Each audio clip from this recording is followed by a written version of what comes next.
Muito bem-vindos ao nosso canal de infectologia. Eu sou Renato Cassol, médico infectologista, e eu vou falar hoje para você sobre esses surtos que está tendo de influenza. É o influenza A H3N2, um velho conhecido nossos aqui do Brasil e do mundo. Nós tivemos a primeira vez um surto de influenza A H3N2 lá em 1968. Que foi a gripe de Hong Kong. Essa gripe de Hong Kong acabou matando em torno de 1 milhão de pessoas no mundo. Na época, ele era uma cepa pandêmica. Hoje, não. Hoje ele é uma cepa endêmica, ou seja, ele circula na sociedade desde aquela época. Um pouquinho antes do surto ou da gripe de Hong Kong, nós tínhamos um influenza H2N2 circulando. E por algum motivo, provavelmente com mescla de um vírus aviário, ele passou para uma cepa pandêmica, uma cepa nova para a população mundial. Então, desde 1968, nós já tivemos pelo menos 28 a 30 atualizações nas vacinas contra essa cepa de influenza, a influenza A H3N2. Só para lembrar para vocês, nós temos 3 tipos de influenza basicamente. O influenza A, que caracteriza infecções em humanos, aves, cavalos e mais alguns outros animais, e o influenza B e C, que são característicos apenas do ser humano. Os animais não pegam esse tipo de influenza. Lembrando que a vacina contra a influenza pega 2 tipos de influenza B, a tetravalente, e 2 tipos de influenza A.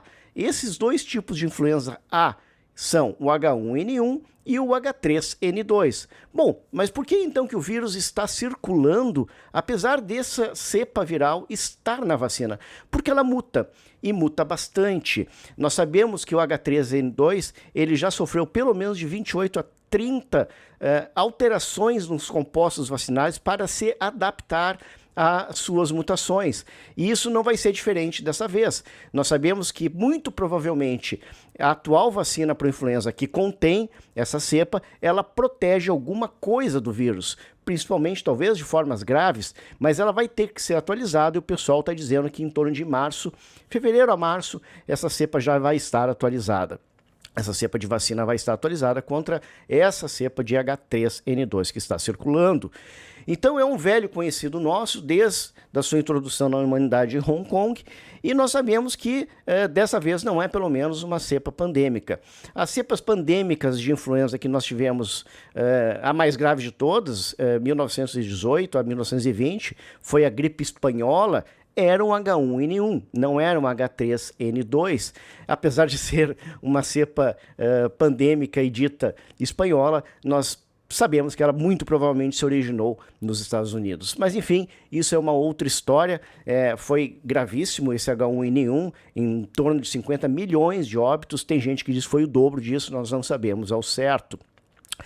Em 2009, nós tivemos uma nova cepa pandêmica, com mutações necessárias para se criar um alerta pandêmico no mundo. Também era de H1N1. O que nós sabemos sobre o H3N2 é que ele geralmente causa, além dessa evasão às vacinas existentes, ele causa uma doença um pouco mais severa. Uma doença caracterizada por febre alta, de início súbito, dor de garganta e um mal-estar profundo. Esse vírus é um vírus que a vacina, mesmo para a sua cepa, ela tem uma baixa eficácia. Baixa eficácia em torno de quanto? De 28 a 40%, não importa a faixa etária. Então, mesmo com uma população vacinada, nós temos sim a circulação do H3N2. O que acontece muito provavelmente é que essas pessoas expostas à vacina terão aquilo que nós sempre dizemos, um resto de memória imunológica que faz com que a doença seja mais branda, mais leve. Enfim, nós já falamos então sobre os tipos de gripe. Nós falamos que ela surgiu em 1968 a primeira vez em Hong Kong, faz com epidemias sazonais, certo? A eficácia da vacina é baixa. Então vamos agora para o tempo de transmissão. O influenza ele transmite entre 24 a 48 horas antes do início dos sintomas até 7 dias depois do início dos sintomas em adultos. Em pacientes imunossupressos, em quimioterapia ou com neoplasias mais graves e crianças, pode sim transmitir por mais tempo quanto? Em torno de 14 dias. E o que nós podemos fazer para essa cepa que está circulando no mundo inteiro? nós podemos fazer duas coisas. Nós podemos fazer primeiro uma vacinação, para aqueles que desejarem vacinar, obviamente, sabendo que ela não protege 100% contra essas mutações dessa cepa atual, mas que ela ajuda provavelmente para a doença grave, e aguardar a nova cepa, a nova formulação vacinal contra esse H3N2. A segunda coisa que nós podemos fazer, e eu tenho um slide aqui do CDC, é tratar. E agora, tratar com o quê? Tratar principalmente a droga mais disponível aqui no Brasil é o oseltamivir. Agora, quem deve ser tratado com oseltamivir? Bom, sem dúvida nenhuma, aqueles pacientes que têm maiores fatores de risco a ter doença grave para o influenza devem ser tratados. E neles se incluem principalmente pessoas idosas com comorbidades e gestantes. Sim, gestante vai muito mal com influenza e gestante sim pode usar o oseltamivir. Então, apesar de nós estarmos passando por pequenos surtos de influenza A H3N2, nós temos vacinas bem experimentadas e disponíveis, não bem azeitadas, não bem calibradas para essas novas mutações que ele vem se apresentando.